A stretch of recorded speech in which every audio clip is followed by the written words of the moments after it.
இப்போ இந்த ரோஜா செடி நம்ம நட்டு இருக்கிறோம் புதுசாக நினச்சிக்கிங்க.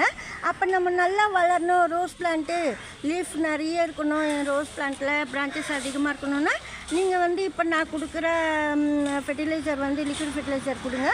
சூப்பராக நிறைய பிரான்ச்சஸ் வரும். இது ஏற்கனவே பூத்துச்சு, நிறைய பூவு, சென்ட்டு பூவு.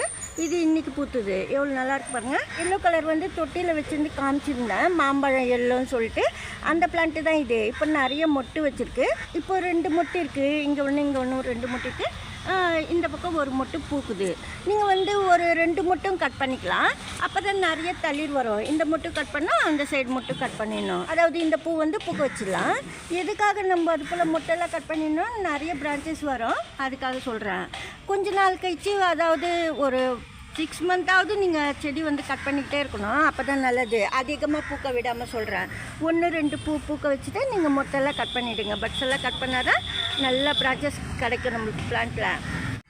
பாருங்கள், இது போல் நிறைய பிரான்ச்சஸ் வரணும் ரோஸ் பிளான்ட்லன்னா நம்ம ஏற்கனவே, அதாவது வெங்காயமோ இல்லை காய்கறி வேஸ்ட்டோ நீங்கள் பாட்டிலில் போட்டு ரொம்ப நாள் ஃபர்மெண்ட் பண்ணணும், 1 மந்த்து இல்லைன்னா 3 டேஸ் ஃபர்மெண்ட் பண்ணிவிட்டு ஊற்றிடலாம். ஆனால் இது நான் ஊற்றுறது ஹியூமிக், நம்ம ஹியூமிக் கடையில் வாங்குறோமே அதுதான். அதாவது நானே செஞ்சுருக்கேன். காய்கறி வேஸ்ட்டு, ட்ரை லீஃப் கம்போஸ்ட்டு எல்லாமே சேர்ந்து தான் இது. அதாவது நம்ம காய்கறி கூடவே காஞ்ச இலை, காய்கறி வேஸ்ட்டு, வாழைப்பழம் தோல், வெங்காயம் தோல் எல்லாமே போட்டு இது ரொம்ப நாள் வச்சுருந்தேன் நான். பாருங்கள், பிளாக்காக இருக்குது. இது செம்மண் தண்ணி தான் நான் கையலசினது. அந்த செம்மண் தண்ணியிலே நான் ஊற்றிட்டேன். பாருங்கள்,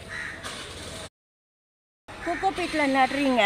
இது போல் நீங்கள் செம்மண்ணே கூட ஒரு ஸ்பூன் கலந்து தண்ணியில் ஊற்றலாம், அப்போ ரொம்ப நல்லது. நான் இது போல் காய்கறி வேஸ்ட்டு ஃபர்மெண்ட் பண்ணது லிக்விட் ஃபெர்டிலைசர் செடி கொடுத்துருக்குறேன்.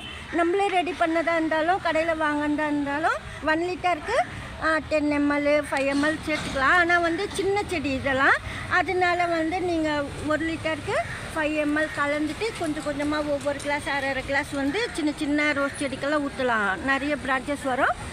மொட்டெல்லாம் நீங்கள் கட் பண்ணிடணும். புது செடியாக இருந்தால் புது செடியில் அது போல் மொட்டு கட் பண்ணால் தான் நிறைய பிரான்ச்சஸ் வரும். ஏற்கனவே சொல்லியிருக்கிறேன் பாருங்கள்.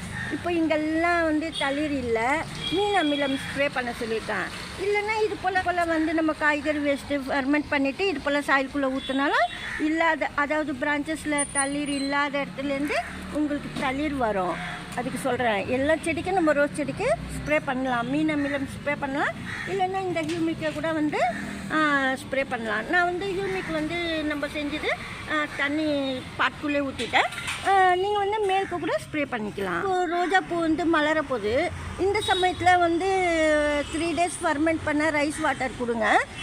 பெரிய பூ பூக்கும், பெட்டல்ஸ் அதிகமாக வரும், உள்ளேருந்து எழும்பி வரும்போது.